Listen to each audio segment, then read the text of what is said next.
नमस्कार। पिछले दिनों एक सार्वजनिक जनसभा में जो शपथ समारोह हुआ, मेरे विचार में यदि हम उसे शपथ कांड कहेंगे तो ज्यादा बेहतर होगा। उसे आप सबने देखा होगा और उसके कुछ अंश अभी भी देखे। इस दुर्घटना ने मुझे यह कहने पर मजबूर कर दिया है कि श्री राम और श्री कृष्ण की धरती पर आखिर ये हो क्या रहा है। शपथ दिलाई जा रही है कि हम ब्रह्मा विष्णु महेश, राम कृष्ण, हनुमान गणेश को नहीं मानेंगे, मां दुर्गा, लक्ष्मी, सरस्वती, काली की पूजा नहीं करेंगे।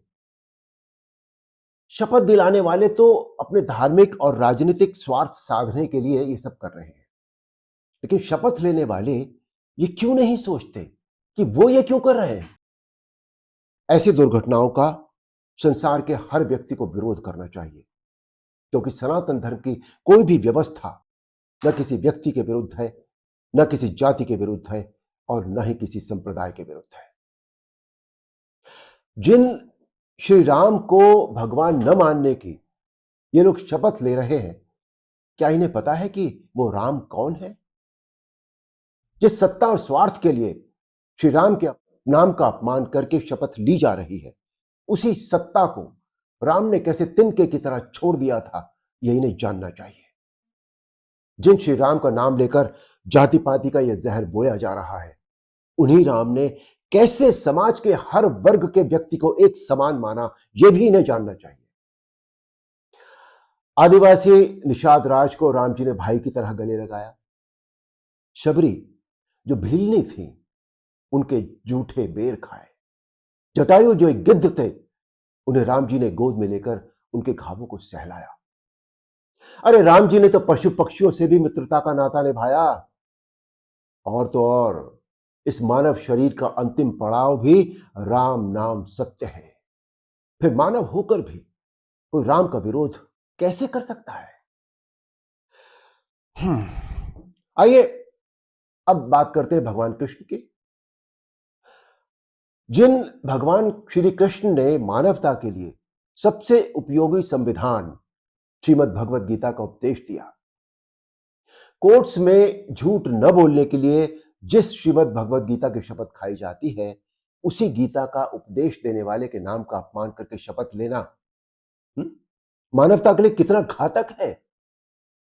कृष्ण का विरोध करने वालों को कम से कम एक बार श्रीमद् भगवत गीता अवश्य पढ़नी चाहिए, ताकि उन्हें यह पता लगे कि कृष्ण किसी धर्म या किसी देश के लिए नहीं, बल्कि पूरे मानव समाज के लिए इस धरती पर आए थे। मैं एक बात कहना चाहता हूं सबसे, कि किसी भी व्यक्ति चरित्र या मान्यता का विरोध करने से पहले कम से कम उसके बारे में जानो तो सही, उसे समझो तो सही। स्वार्थ के चक्कर में व्यक्ति भूल गया है कि वो सनातन धर्म का विरोध करके अपनी ही जड़ें काट रहा है।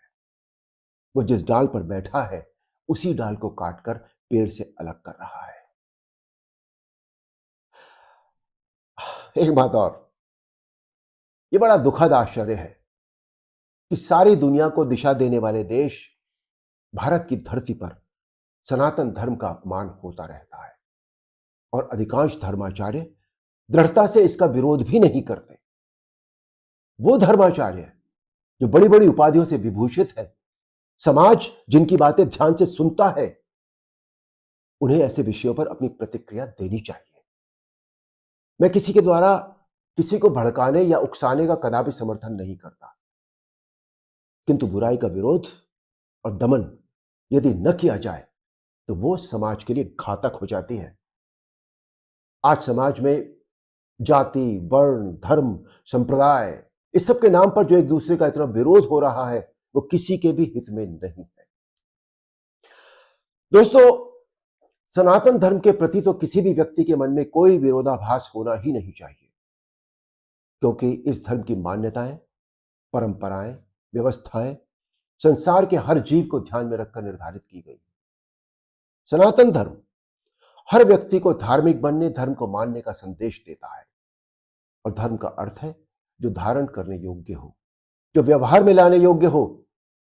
एक बार गहराई से इस धर्म को जानो तो सही, समझो तो सही। मैं मैं बार बार ये कहूंगा कि देश और धर्म हमसे नहीं है, हम देश और धर्म से हैं। हम तभी तक सुरक्षित हैं जब तक देश और धर्म सुरक्षित है। इस सच्चाई को जितनी जल्दी हो सके हर व्यक्ति समझ जाए और इस पर विचार करे। इसी में हम सबका भला है, इसी में हम सबका हित है। जय श्री राम।